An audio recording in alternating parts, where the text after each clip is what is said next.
जय हिंद फ्रेंड्स, मैं Lokesh Thakur career point के इस यूट्यूब चैनल में आप सभी का हार्दिक स्वागत करते हैं। आज हम स्टार्ट कर रहे हैं फिजिक्स का लेक्चर नंबर 2। लास्ट क्लास में हमने कुछ बेसिक पॉइंट्स देखा था।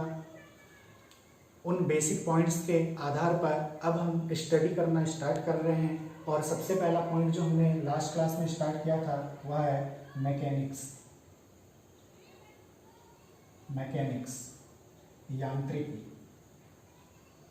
यांत्रिकी।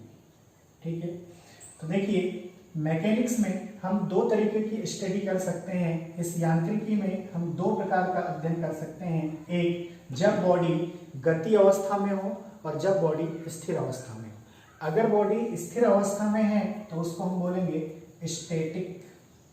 बॉडी अगर स्थिर अवस्था में है तो उसको हम बोलते हैं स्टैटिक, और अगर बॉडी गति अवस्था में है तो उसको हम बोलेंगे मोशन अवस्था में है।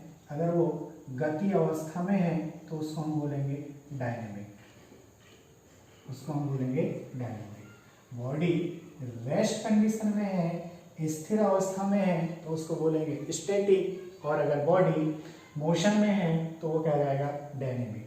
अब मोशन में भी दो प्रकार का अध्ययन करने वाले हैं हम यहाँ पर प्योर मोशन की भी बात करेंगे और मोशन के साथ साथ फोर्सेस की भी बातें करेंगे, जहाँ पर हमें वर्क डन, पावर को कैलकुलेट करना होगा।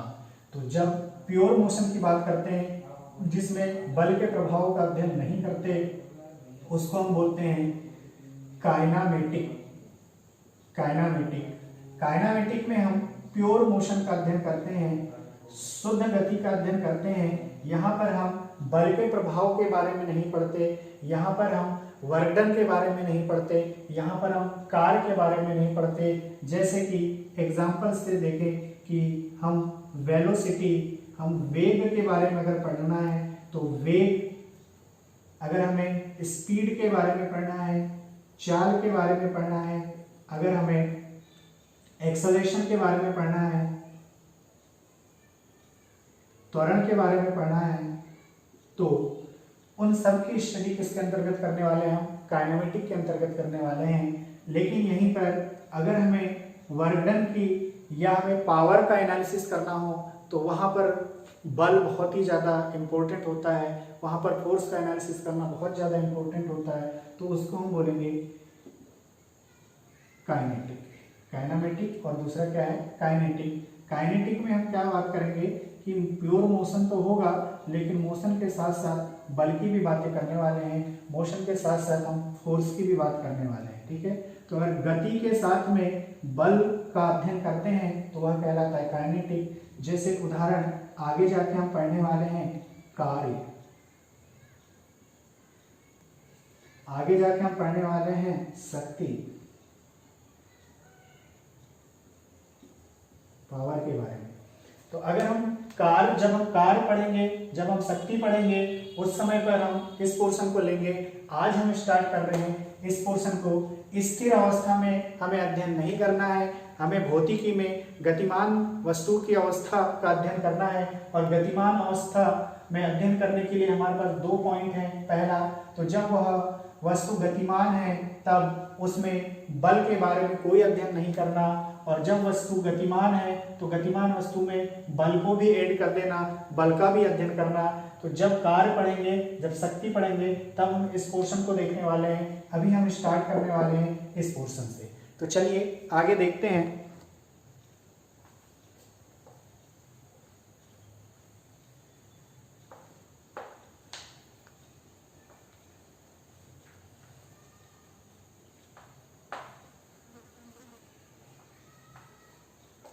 मुझे स्टार्ट करना है मोशन, गति के बारे में पढ़ते हैं आज हम। अब देखिए गति का मतलब क्या होता है कि जब कोई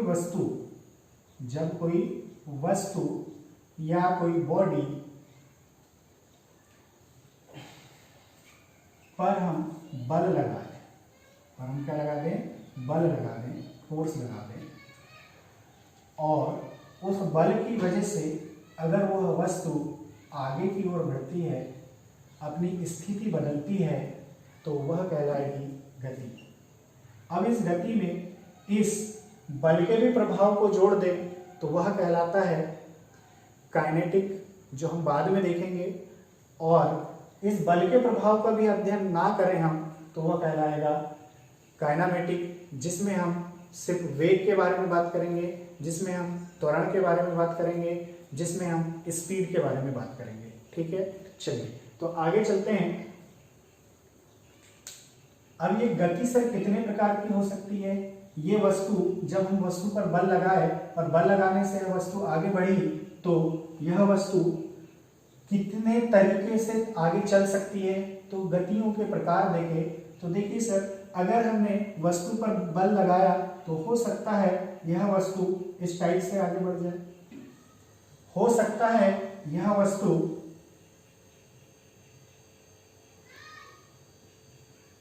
ऐसे घूमने लगे, हो सकता है यह वस्तु जब बल लगाया हमने तो वो कुछ इस प्रकार से चलने लगे, हो सकता है कि वह वस्तु जब बल लगाया गया तो कुछ इस प्रकार से गति करने लगे। तो ये हम कुछ गति के प्रकार पढ़ेंगे। अगर वस्तु पर बल लगाने के बाद वस्तु इस दिशा में जाती है, अगर वस्तु पर बल लगाने के बाद वस्तु इस दिशा में जाती है, देखिए बिना बल के तो वो आगे बढ़ेगी नहीं, लेकिन गति के साथ अगर बल का अध्ययन करते हैं तो कार्य में पढ़ने वाले हम, वो हम वर्क डन में पढ़ने वाले हैं। लेकिन अभी हम यहाँ पर सिर्फ किसकी बात करेंगे? गति की। अभी बल के बारे में नहीं देखेंगे, बल के बारे में थोड़ी देर बाद देखेंगे। अभी हम सिर्फ और सिर्फ किसकी बात करने वाले हैं? गति की बात करने वाले हैं। गति में वेग क्या होता है, त्वरण क्या होता है, इस पे चर्चाएं करेंगे। ठीक है, तो देखो वस्तु पर हमने बल लगाया, बल लगाने के बाद वस्तु गतिमान अवस्था में आगे की ओर बढ़ने लगी, तो कुछ इस प्रकार से अलग अलग हमें गतियां मिल सकती हैं। पहली जो गति है इसको हम बोलते हैं रेखीय गति। पहली गति को हम क्या बोलेंगे? रेखीय गति। इसको हम बोलते हैं लीनियर मोशन, लीनियर मोशन। दूसरे प्रकार की जो गति मिली, इस दूसरे प्रकार की गति को हम बोलेंगे वृत्तीय गति, वृत्तीय गति। या फिर इसी में एक गति और आती है, अगर एक केंद्र के परितः घूमता है तो उसको हम बोलते हैं घूर्णन गति, घूर्णन गति। तो इन दोनों गतियों के बारे में हम देखेंगे। ठीक है, सर्कुलर मोशन और रोटरी मोशन के बारे में। अगर वस्तु इस जिगजैग फॉर्म में चलती है, वस्तु इस रूप में चलती है, तो उसको बोलते हैं हम कंपन गति, कंपन गति बोलते हैं। उसको क्या बोलेंगे हम? कंपन गति कहते हैं। कंपन गति या वाइब्रेटरी मोशन, वाइब्रेटरी मोशन। और अगर वस्तु पर जब हम बल लगाए और वह वस्तु इस प्रकार से आगे की ओर जाके फिर से जमीन पर गिरती है तो उसको हम बोलते हैं प्रोजेक्टाइल मोशन,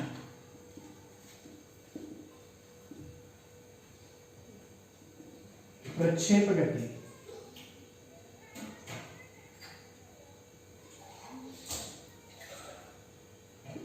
प्रक्षेप गति, उसको हम क्या बोलते हैं? प्रक्षेप गति। तो जब वस्तु पर हमने बल लगाया तो वस्तु अलग अलग दिशाओं पे गति कर सकती है। अगर वो सीधे चलती है तो रेखीय गति, अगर वो इस प्रकार से घूमती है तो वृत्तीय गति होगी या घूर्णन गति होगी, आगे जाके हम देखने वाले हैं। अगर वो इस फॉर्म में चलती है तो वह कंपन गति, अगर वो इस फॉर्म में चलती है, उठ के जमीन से उठ के कुछ दूर जाकर गिरती है, तो वो कहलाएगी प्रोजेक्टाइल मोशन या प्रक्षेप गति। एक एक से हम सारी गतियों को पढ़ने वाले हैं, जिसमें से हम पहली गति देखते हैं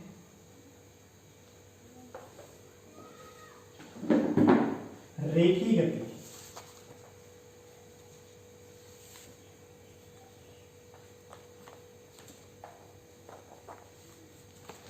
पहली गति हम देखते हैं रेखीय गति, लीनियर मोशन, लीनियर मोशन।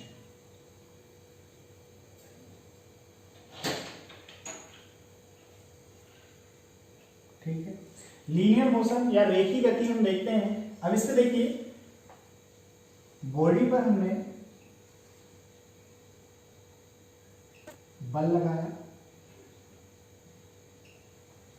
जिससे ये बॉडी आगे की ओर बढ़ गई, इस दिशा में आगे की ओर बढ़ गई। ठीक है। तो जिस दिशा में बल लगाया उसी दिशा में अगर ये आगे बढ़ती है तो वह कहलाती है रेखी गति। वह क्या कहलाएगी? रेखी गति कहलाएगी। अब इस पे 2 पॉइंट आते हैं। पहला डिस्टेंस, दूरी, और दूसरा डिस्प्लेसमेंट,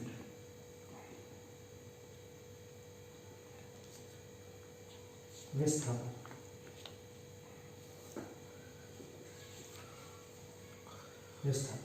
ठीक है, पहला दूरी और दूसरा हम देखते हैं विस्थापन। देखिए इनको समझते हैं कि ये क्या है। अगर कोई वस्तु यहां से चलना प्रारंभ करती है और वह सीधी इस दिशा में जाती है, फिर सीधी इस दिशा में जाती है, अगेन सीधी वह इस दिशा में जाती है,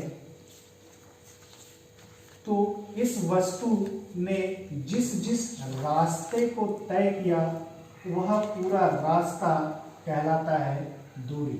वह पूरा रास्ता क्या कहलाएगा? दूरी कहलाएगा। इस वस्तु ने जिस रास्ते पर चला वह पूरा रास्ता क्या कहलाएगा? दूरी कहलाएगा। ये था उस वस्तु का प्रारंभिक बिंदु और ये है वस्तु का अंतिम बिंदु। यह है वस्तु का प्रारंभिक बिंदु और यह है वस्तु का अंतिम बिंदु। अगर हम प्रारंभिक बिंदु से अंतिम बिंदु की न्यूनतम दूरी नापते हैं, अगर हम प्रारंभिक बिंदु से अंतिम बिंदु के बीच की न्यूनतम दूरी नापते हैं तो यह न्यूनतम दूरी कहलाती है विस्थापन। यह न्यूनतम दूरी क्या कहलाएगी? विस्थापन कहलाएगी। एक बार फिर से देखिए कि जब वस्तु पर हमने बल लगाया और वह मोशन में आ गई, जब वस्तु पर हमने बल लगाया और वह मोशन में आ गई, तो मोशन में आने के बाद वह वस्तु जिस रास्ते पर चलती है वो पूरा तय किया गया रास्ता दूरी कहलाता है और उसके प्रारंभिक तथा अंतिम बिंदु के बीच की न्यूनतम दूरी विस्थापन कहलाती है। अब यहाँ पर पॉइंट्स क्या क्या पूछ सकता है दूरी के बारे में, इसको मैं डी से रिप्रेजेंट कर देता हूं और विस्थापन को एस से प्रेजेंट कर। पहला क्वेश्चन पूछेगा कि बताइए दूरी सदिश होती है या अदिश होती है? तो याद रखिएगा दूरी की कोई भी दिशा नहीं होती है। दूरी में कोई भी दिशा नहीं होती, इसमें सिर्फ परिमाण होता है, इसमें सिर्फ इसकी माप होती है। दिशा की बात हम यहाँ पर नहीं करते। मतलब यह कैसी राशि है? तो सर यह अदिश राशि है। कैसी राशि है? अदिश राशि है। यह स्केलर क्वांटिटी है। ठीक है, दूरी हमेशा धनात्मक मिलेगी। दूरी हमेशा कैसी मिलेगी आपको? धनात्मक मिलने वाली है। दूरी का मान कभी भी ऋणात्मक नहीं हो सकता, ये हमेशा हमको धनात्मक ही मिलेगी। अगला देखिए, अगर हम विस्थापन की बात करते हैं तो विस्थापन में दिशा का महत्व बहुत ही ज्यादा होता है। क्यों? क्योंकि अगर कोई बॉडी यहाँ से चलना प्रारंभ करती है तो वह चल के अगर वो मान लीजिए इस दिशा में आ जाए तो प्रारंभ से किस जगह पर है देखना पड़ेगा। अगर वो यहाँ से चल के फिर इसी जगह आ जाए तो चेक करना पड़ेगा कि प्रारंभ से वो कहाँ पर है, या वो चल के इस प्रकार से इधर आ जाए तो हमें देखना पड़ेगा कि प्रारंभ से वो कहाँ पर है। तो देखिए तीनों स्थिति में प्रारंभ से एक बार इधर आ गई है, प्रारंभ से दूसरी बार इधर चली गई है, और प्रारंभिक बिंदु से अंतिम बिंदु की न्यूनतम दूरी ही क्या कहलाती है, या प्रारंभिक बिंदु और अंतिम बिंदु की लीस्ट डिस्टेंस क्या कहलाती है? विस्थापन कहलाती है, डिस्प्लेसमेंट कहलाती है। तो सर डिस्प्लेसमेंट तो इधर भी आ सकता है, इधर भी आ सकता है, या यहाँ भी आ सकता है। अगर मैं यहाँ से सिवनी से घूम के 10-20 किलोमीटर घूमा और अगेन सिवनी पे आके खड़ा हो गया तो बताइए मेरा डिस्प्लेसमेंट कितना हुआ? तो आप बोलेंगे कि सर डिस्प्लेसमेंट तो आपका 0 है, क्योंकि आप 10 से 15 किलोमीटर घूमने जरूर गए थे लेकिन प्रारंभ में भी यहीं खड़े हैं और अंत में भी आकर यहीं खड़े हैं। मतलब आपका विस्थापन क्या हो गया? 0 हो गया। ठीक है, या मैं हो सकता है यहाँ से चलना चालू किया और 15 से 20 किलोमीटर घूम के यहाँ पर आ गया, तो आपने बोला कि सर ये दिशा तो धनात्मक है, मीन्स विस्थापन धनात्मक हो सकता है। या मैं घूम के अगर वापस इसी जगह आ गया तो ऋणात्मक 0 हो गया, या फिर मैं इस साइड आ गया तो ये ऋणात्मक हो गया। इसका मतलब ये है कि सर विस्थापन धनात्मक भी हो सकता है, ऋणात्मक भी हो सकता है और शून्य भी हो सकता है, और साथ ही साथ में इसकी दिशा भी दिखाना पड़ेगा कि यह प्रारंभिक बिंदु से किस दिशा पर है। मतलब यह कैसी राशि है सर, तो यह सदिश राशि है, यह वेक्टर क्वांटिटी है, ठीक है। दूसरा, इसका मान क्या होगा, तो सर इसका मान धनात्मक भी हो सकता है, इसका मान ऋणात्मक भी हो सकता है, और इसका मान 0 भी हो सकता है, इसका मान शून्य भी हो सकता है। अब अगर आपसे क्वेश्चन पूछा जाए, देखिए बहुत ही इंपॉर्टेंट क्वेश्चन पूछा जाता है कि दूरी और विस्थापन में बड़ा कौन होता है, दूरी और विस्थापन में बड़ा कौन होता है। तो याद रखिएगा, बहुत ही इंपॉर्टेंट पॉइंट है ये, जो दूरी है वो हमेशा विस्थापन से या तो बड़ी होगी या तो उसके बराबर होगी। क्या बोला मैंने, कि दूरी विस्थापन से हमेशा या तो बड़ी होगी या तो बराबर होगी। कैसे, जानिए थोड़ा सा। यहाँ पर अगर कोई वस्तु यहाँ से चलती है और वो वस्तु यहाँ पर आकर रुक जाती है, ए पॉइंट से चलना चालू करती है, बी पॉइंट पे आकर रुक जाती है, तो बताइए वस्तु ने दूरी कितनी तय किया। तो आपने बोला सर वस्तु की दूरी जो हुई वह ए बी हुई। अब मैं आपसे पूछता हूं कि बताइए इस वस्तु का विस्थापन कितना हुआ। तो आप बोलेंगे कि सर अंतिम बिंदु बी है और प्रारंभिक बिंदु ए है, इनके बीच की न्यूनतम दूरी जो है वो ए बी है। मतलब विस्थापन भी ए बी है और दूरी भी ए बी है। इसका मान क्या हो गया, बराबर हो गया। अब दूसरा केस देखिए, अगर यहाँ पर इस केस में देखते हैं, ये वस्तु ए पर खड़ी है और वो यहाँ से इस दिशा में गई, अगेन यहाँ गई, अगेन यहाँ गई और यहाँ पर आके वो रुक गई। तो अगर मैं आपसे पूछूं कि बताइए इसकी कुल दूरी कितनी है, तो आप बताएंगे सर ये ए से मान लो सी पर गई, सी से डी पर गई और डी से बी पर आई, तो इसकी कुल दूरी हो गई ए सी धन सी डी धन डी बी। ठीक है, ये हो गई इसकी दूरी। लेकिन अगर मैं आपसे विस्थापन पूछता हूं तो आप बोलेंगे प्रारंभिक बिंदु और अंतिम बिंदु के बीच की न्यूनतम दूरी, और प्रारंभिक बिंदु और अंतिम बिंदु की न्यूनतम दूरी कितनी है, तो ए बी है। इसका मतलब विस्थापन यहाँ पर कम है और दूरी यहाँ पर ज्यादा है।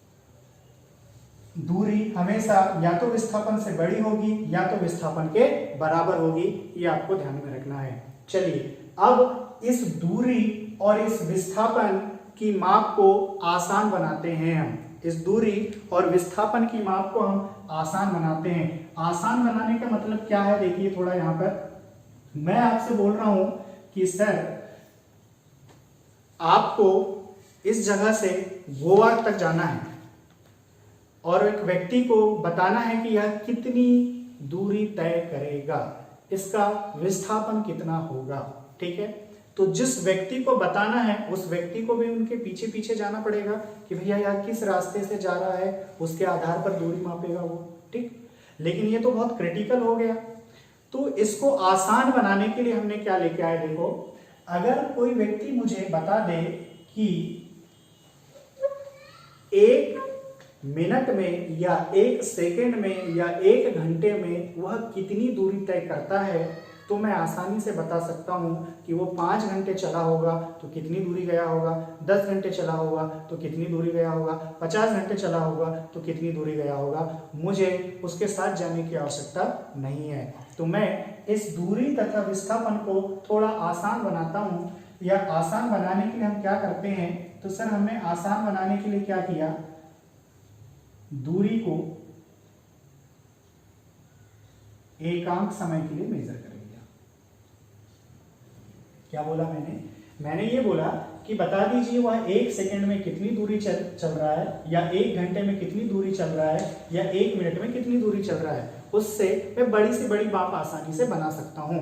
तो ये जो एकांक समय में दूरी निकाला गया, इसका मुझे नाम देना था, और नाम क्या दिया मैंने, चाल। नाम क्या दिया सर मैंने, इसका स्पीड नाम दिया, इसका मैंने चाल नाम दिया। ठीक है, तो फार्मूला बन गया चाल बराबर दूरी बटे समय। फार्मूला क्या बन गया, चाल बराबर दूरी बटे समय। अब देखिए अगर इसकी इकाई पूछता है आपको, तो दूरी मतलब डिस्टेंस, इसकी इकाई होती है एसआई मात्रक में मीटर और समय की एक इकाई होती है सेकंड, मतलब हम इसको बोल सकते हैं मीटर प्रति सेकंड। इसका विमी सूत्र पूछता है। विमी सूत्र या डायमेंशन फार्मूला का मतलब होता है कि किसी भी इकाई को उसके मूल मात्रक में परिवर्तित करना या मूल मात्रक के रूप में लिखना। और मूल मात्रक कितने होते हैं? तो मूल मात्रक 7 होते हैं, एसआई यूनिट में हमने देख चुका है।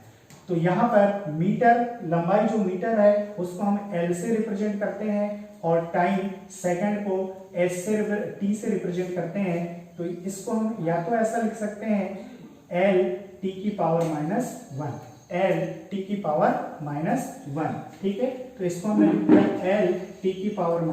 चलिए अब इस विस्थापन को भी मुझे क्या करना है, इस विस्थापन को भी मापने के लिए शॉर्ट बनाना है, आसान बनाना है। तो आसान बनाने के लिए हम क्या करेंगे, तो यहां पर लिखेंगे कि सर एकांक समय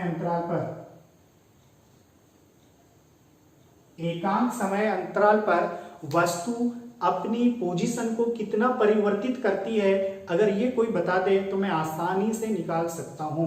मैंने यहाँ पर समय अंतराल क्यों बोला, देखिए क्योंकि हमें प्रारंभिक तथा अंतिम या अंतिम तथा प्रारंभिक बिंदु के बीच की न्यूनतम दूरी निकालना है। तो जब वस्तु प्रारंभिक बिंदु में रही होगी तो हो सकता है t1 समय रहा होगा, लेकिन जैसे अंतिम समय पर पहुंची तो समय क्या हो गया होगा, t2 हो गया होगा। तो हमें यहां से क्या पता होना चाहिए, समय का अंतराल पता होना चाहिए। अगर समय अंतराल पता है तो हम आसानी से कैलकुलेट कर सकते हैं। इसलिए यहां पर सिर्फ मैंने समय लिया था, लेकिन यहां पर मैं क्या लूंगा, समय का अंतराल लूंगा, क्योंकि मुझे प्रारंभिक तथा अंतिम बिंदु के बीच की न्यूनतम दूरी को देखना है। तो मैंने बोला कि सर इस समय अंतराल पर 1 सेकंड के समय अंतराल या 2 सेकंड के समय अंतराल या आधे घंटे के समय अंतराल पर या 1 घंटे के समय अंतराल पर वह दूरी को कितना स्थापित होती है। अगर कोई मुझे ये बता देता है तो मैं आसानी से 5 घंटे में कितना स्थापित हुई होगी, 10 घंटे में कितना विस्थापित हुई होगी, ये मैं कैलकुलेट कर सकता हूं। तो मैंने क्या बोला कि अगर कोई मुझे गिवन समय अंतराल पर, किस पे, गिवन समय अंतराल पर या एकांक समय अंतराल पर कोई बता दे कि वह कितना विस्थापन कर रही है, तो मैं आसानी से कैलकुलेट कर सकता हूं। और इसी का नाम मैंने क्या दिया, वेग। इसी का नाम मैंने क्या दिया, वेग, या इसको हम बोलेंगे वेलोसिटी। तो यहां से वेलोसिटी का फॉर्मूला आ गया विस्थापन बटे समय अंतराल, या हम इसकी परिभाषा भी बोलते हैं, वेग की परिभाषा, कि विस्थापन में परिवर्तन की दर को, विस्थापन में परिवर्तन की दर, दर मतलब समय है ना, तो विस्थापन में परिवर्तन की दर को हम वेग कहते हैं। अगर इसकी इकाई की बात करते हैं तो इकाई क्या होगी, तो इकाई देखिए विस्थापन है तो मीटर में और समय है तो फिर से सेकंड में। विमी सूत्र पूछेंगे तो वही एल टी की पावर -1 हो जाएगा। तो यहां पर हमने 2 नए टर्म्स लिखे आए, पहला चाल और दूसरा वेग। ठीक, चाल का फॉर्मूला क्या हो गया, तो दूरी बटे समय, और वेग का फॉर्मूला क्या हो गया, तो विस्थापन बटे समय अंतराल। ठीक है, थोड़ा देखिए इसको, अगर मैथमेटिकली चेक करें तो ये हो जाएगा चाल बराबर दूरी बटे समय, और ये हो जाएगा वेग बराबर विस्थापन बटे समय अंतराल, विस्थापन बटे समय अंतराल। ठीक है, और विस्थापन मतलब क्या, सर प्रारंभिक तथा अंतिम बिंदु के बीच की दूरी। ठीक, तो यहां से हमने लिख लिया विस्थापन में परिवर्तन की दर को वेग कहते हैं। अब यह सदिश होंगी या अदिश होंगी, कौन बड़ा होगा कौन छोटा होगा, कौन सा धनात्मक होगा कौन सा ऋणात्मक होगा, वो किस पर निर्भर करेगा, इस ऊपर वाली क्वांटिटी पर निर्भर करेगा। और ऊपर क्या है, दूरी, और दूरी कैसी राशि है, तो सर दूरी अदिश राशि है, इसलिए चाल कैसी होगी, तो सर चाल भी अदिश होगी। दूरी हमेशा कैसी मिलती है, धनात्मक मिलती है, इसलिए चाल भी हमेशा कैसी मिलेगी, धनात्मक मिलेगी। ठीक है, अब बात करते हैं वेग की। तो वेग कैसा है? तो सर वेग निर्भर करेगा विस्थापन पे, और विस्थापन कैसी राशि है? तो सर सदिश राशि है। विस्थापन सदिश राशि है तो वेग भी कैसी होगी? सदिश राशि होगी। वेग भी कैसी राशि होगी? सदिश राशि होगी। ठीक है, विस्थापन भी क्या था? सदिश था, इसलिए वेग भी क्या हो गया? सदिश हो गया। विस्थापन धनात्मक तो वेग धनात्मक, विस्थापन ऋणात्मक तो वेग ऋणात्मक, विस्थापन 0 तो वेग 0। इसका मतलब है कि सर ये धनात्मक भी हो सकती है, ये ऋणात्मक भी हो सकती है, और यह शून्य भी हो सकती है, यह 0 भी हो सकती है। अब इन दोनों में बड़ा कौन होगा? तो हमने यहाँ पर चेक किया, देखो कि सर दूरी विस्थापन से या तो बड़ी होगी या तो छोटी होगी। तो यहाँ पर हम बोल सकते हैं कि सर जो चाल है वह हमेशा वेग से या तो बड़ा होगी या तो उसके बराबर होगी। क्या बोला मैंने? कि जो चाल है वह चाल वेग से या तो बड़ा होगा या तो उसके बराबर होगा। जो पॉइंट हमने यहां पर लिखा था वही पॉइंट हमारा यहां पर भी आ गया। क्लियर है इतना? चलिए, अब अगर यहां से आपको पूछ लिया जाए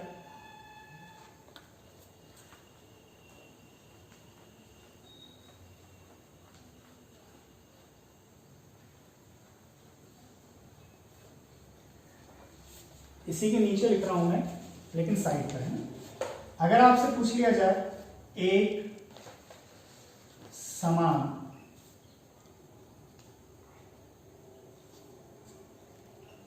गति के लिए, एक समान गति के लिए, यूनिफॉर्म मोशन के लिए, यूनिफॉर्म मोशन के लिए अगर पूछा जाता है तो याद रखिएगा, अगर एक समान गति है तो उसमें जो वेग है और जो चाल है वह दोनों बराबर होती हैं। मतलब वेग और चाल क्या होगी? बराबर। एक समान गति के लिए वेग का मान तथा चाल का मान बराबर होता है। सर एग्जांपल बता दीजिए। तो देखिए एग्जांपल्स क्या हो सकते हैं?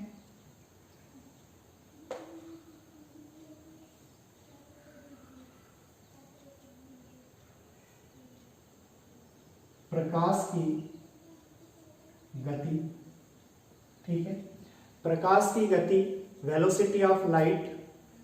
अगर आप वेलोसिटी भी बोलते हैं तो 3 × 10⁸ मीटर पर सेकेंड, उसकी स्पीड भी बोलते हैं तो 3 × 10⁸ मीटर पर सेकेंड लेंगे।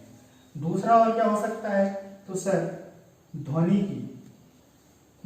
की चाल बोलो या गति बोलो, है ना, ध्वनि की गति या ध्वनि की चाल बोलो, एक ही चीज है क्योंकि दोनों क्या है? बराबर। तो ध्वनि की चाल हम बोले, लेकिन याद रखना ध्वनि की चाल किसमें? कोई भी एक ही माध्यम होना चाहिए, एक ही माध्यम में।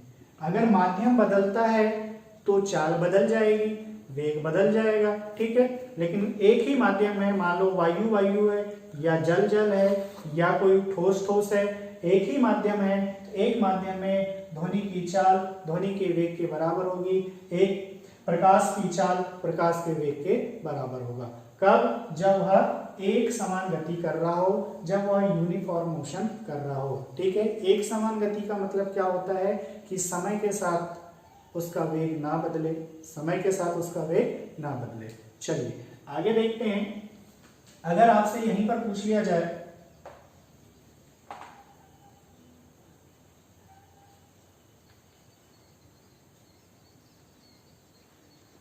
औसत चाल, क्या पूछ लिया जाए? औसत चाल क्या होती है? एवरेज स्पीड एंड औसत वेग क्या होता है?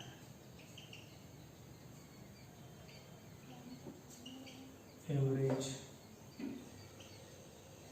वेलोसिटी। तो देखिए औसत चाल का मतलब होता है कुल दूरी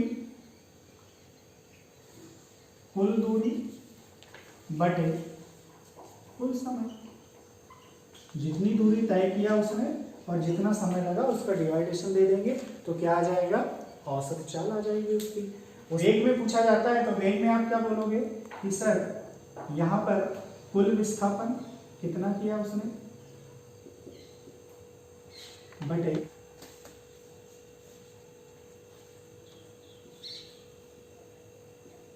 समय अंतराल या हम लिख सकते हैं कुल समय अंतराल। ये क्या हो जाएगा आपका एवरेज वेग या औसत वेग का वैल्यू हो जाएगा। ठीक, अगर यहां पर भी आपसे क्वेश्चन पूछा जाता है कि बताइए एक समान, लेकिन ध्यान रखना एक समान रेखी गति, किसके लिए? एक समान रेखी गति के लिए क्या औसत वेग और औसत चाल बराबर होंगे? आप बोलेंगे हाँ सर, एक समान रेखी गति के लिए औसत चाल तथा औसत वेग बराबर होते हैं। लीनियर यूनिफॉर्म मोशन के लिए स्पीड तथा वेलोसिटी इक्वल होती है। चलिए, अब यहां से एक बहुत ही इंपॉर्टेंट क्वेश्चन पूछा जाता है आपसे, बहुत सारे एग्जामों में पूछा गया है।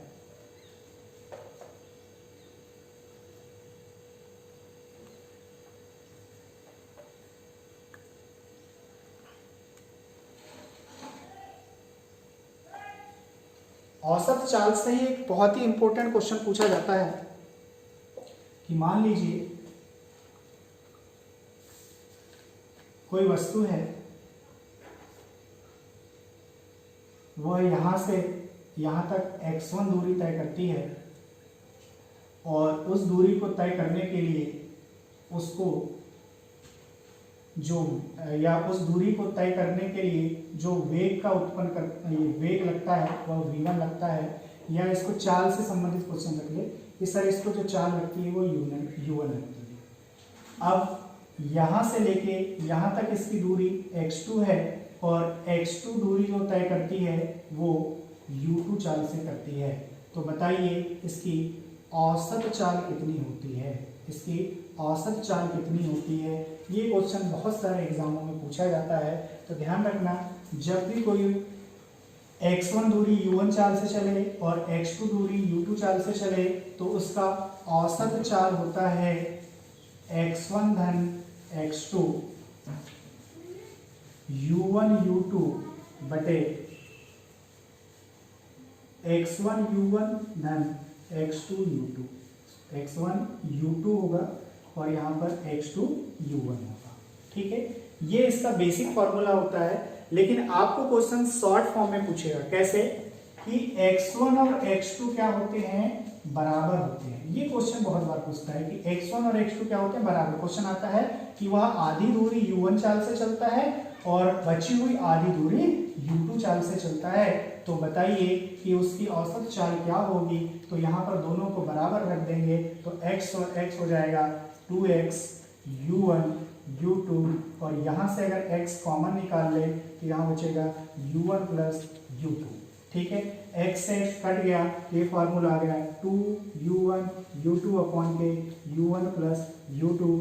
और ये बहुत ही इंपॉर्टेंट फार्मूला है, जिससे क्वेश्चंस आते हैं कि अगर कोई कार, अगर कोई साइकिल, अगर कोई व्यक्ति आधी दूरी को u1 चाल से चलता है और बची हुई आधी दूरी को u2 चाल से चलता है, औसत चाल क्या होगी? तो आपको यहाँ बताना है कि सर उसकी औसत चाल कैलकुलेट करने में 2u1 u2 अपन के u1 प्लस u2 से हम कैलकुलेट कर लेंगे। आगे जाके न्यूमेरिकल भी करेंगे, अभी बेसिक पॉइंट्स को हम देखें, देन इसके बाद आगे चलते हैं। ठीक, तो ये थी दूरी, विस्थापन, चाल तथा वेग के बारे में। अब आगे हम चलते हैं, इस वेग को भी थोड़ा सा आसान बनाते हैं। इस वेग को भी हम क्या करेंगे? थोड़ा आसान बनाएंगे। मतलब नया जो है वो है एक्सेलरेशन। इसको भी हमने आसान बनाया एक्सेलरेशन के फॉर्म में, त्वरण के फॉर्म में। किस फॉर्म में? एक्सेलरेशन के फॉर्म में या त्वरण के फॉर्म में। अब देखो ये त्वरण या एक्सेलरेशन क्या होता है? वेग को आसान बनाना था तो मैंने बोला कि जो वेग है ये गिवन समय अंतराल पे बता दो, ये गिवन समय अंतराल पर बता दो। उसी को मैं क्या बोलूंगा? त्वरण।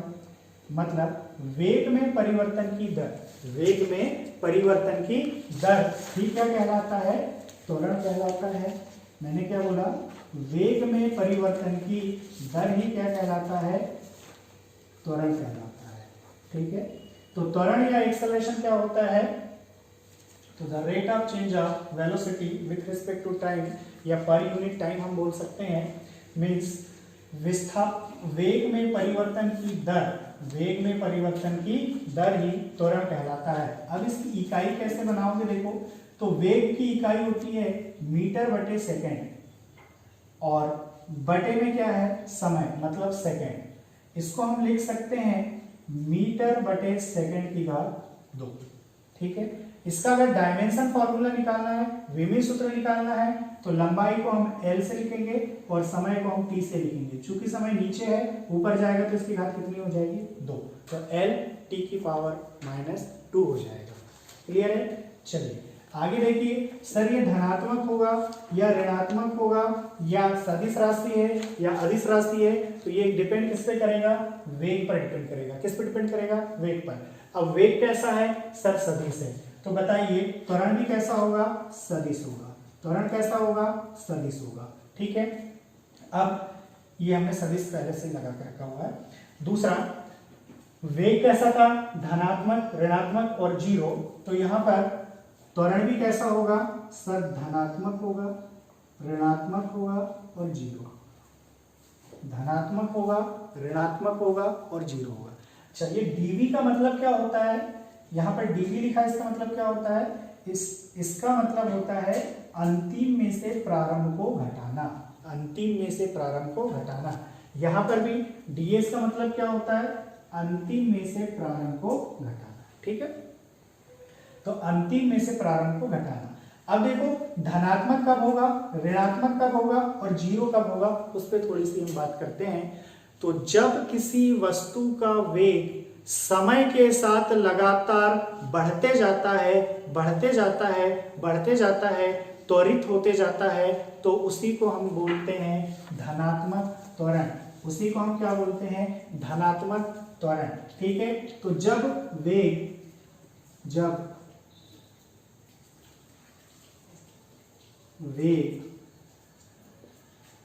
बढ़ते जाता है, मतलब वेग अगर समय के साथ बढ़ते जाएगा तो क्या आएगा, त्वरण धनात्मक आएगा।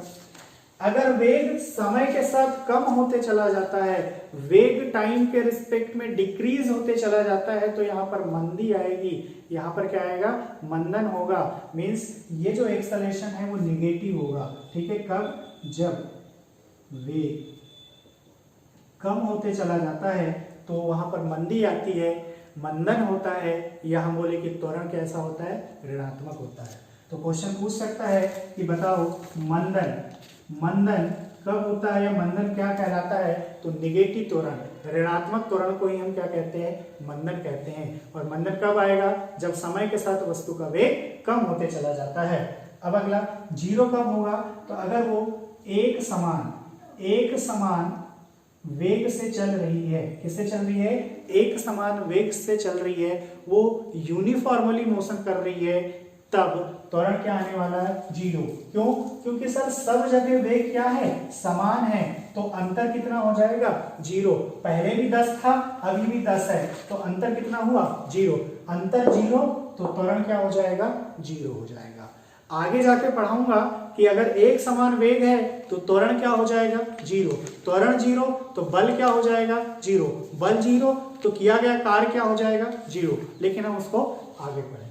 अब देखिए यहां से मोस्ट इंपोर्टेंट चीज याद रखना है आपको, आपके पास में है वेग और आपके पास में है त्वरण। ठीक है, त्वरण भी सदिश राशि है, वेग भी सदिश राशि है। तो क्वेश्चन पूछा जाएगा कि किसी भी वस्तु की दिशा किसके आधार पर दी जाती है, या किसी भी वस्तु की दिशा किस पर निर्भर करती है, किसी भी वस्तु की दिशा किस पर निर्भर करती है, वेग पर या त्वरण पर, वेग पर या त्वरण पर। तो हमें ध्यान रखना है कि वस्तु की जो दिशा है, वस्तु की दिशा या किसी भी बॉडी की जो डायरेक्शन है वो उसके वेलोसिटी की डायरेक्शन पर डिपेंड करती है। किसी भी वस्तु की जो दिशा है वह उसके वेग की दिशा पर निर्भर करती है। किस पर, वस्तु की दिशा वेग पर निर्भर करती है, वेग पर निर्भर करती है।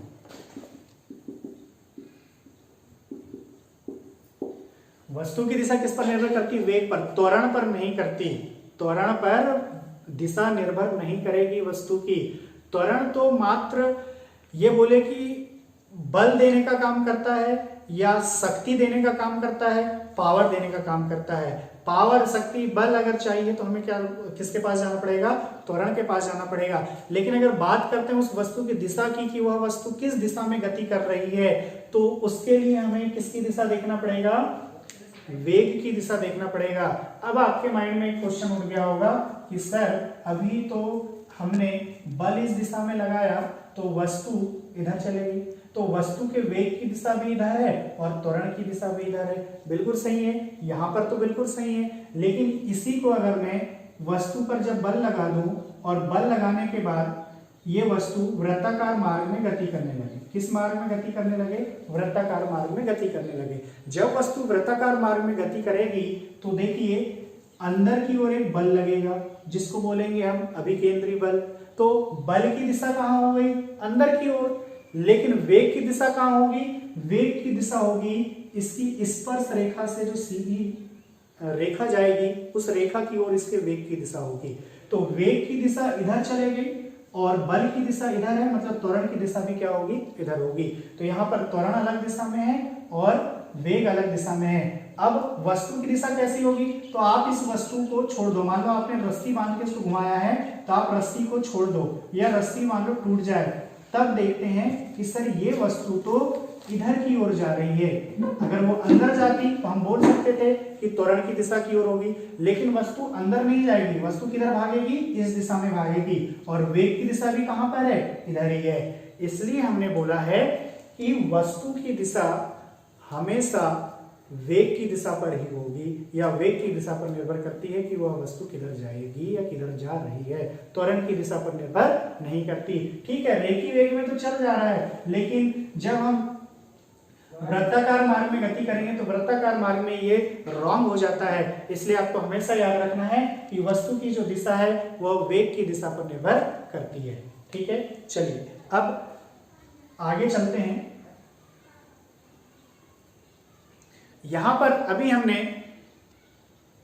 यांत्रिकी में गति को स्टार्ट किया, गति में भी रेखी गति के बारे में पढ़ रहे हैं और रेखी गति में भी अभी सिर्फ हम वेग, विस्थापन, चाल और त्वरण के बारे में देखे हैं। ठीक है, आज के लिए बस इतना ही।